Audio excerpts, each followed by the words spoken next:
no, na magbanta kahit na sino. Pinablatter ko na tong kupal na to pero sige. Ngayon, meron na naman siyang pautot.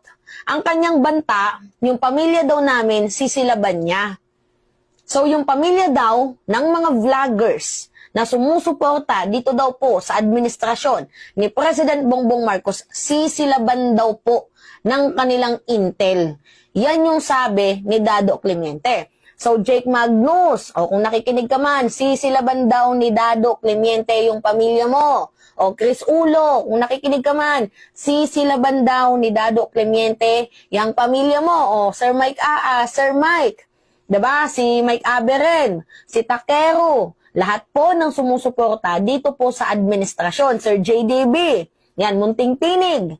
Sisilaban daw po ni Dado Clemente yung pamilya ninyo at pamilya ko. Dahil nga daw po sa pagsuporta natin dito kay President Bongbong Marcos. Alam nyo, meron pong update dito kay kay Dado. Kasi 'di ba alam nyo naman na pinablatter ko siya dahil talagang malinaw naman na threat yung ginawa ni Dado Clemente sa aming mga vloggers. Actually, just to be clear hindi po natatakot si Mima Alicia sa sinabi ni Dado kasi ano naman yung credibility ng taong yan, 'di ba?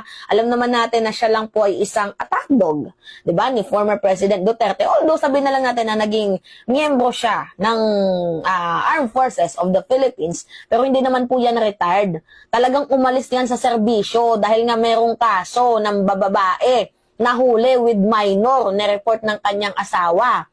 So ngayon, mga minamahal, 'di ba alam ninyo, nung nakaraang araw pinablatter ko itong si Dado Clemente at binigyan naman ako ng advice ng aking abogado pero hindi ko siya pinablatter dahil sa natatakot ako. Pinablatter ko siya dahil yung mga subscriber ko natatakot, 'di ba? So meron silang care, nagki-care yung mga subscriber ko sa akin kung kaya tandamay nag-message sa akin. So syempre, alangan naman hindi ko dinggin yung boses ng aking mga followers, ng aking mga subscriber. Mini-message nila ako, Mima, kailangan magpa-blatter ka, kailangan bigyan mo to ng action, kailangan gawan mo to ng hakbang.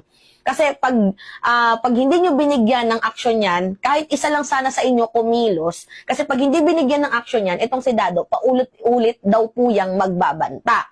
So ngayon, pinablatter ko. Ang dami nag-content sa akin. O si Mima, takot. Kasi pinablatter si Kap Dado. Ganyan.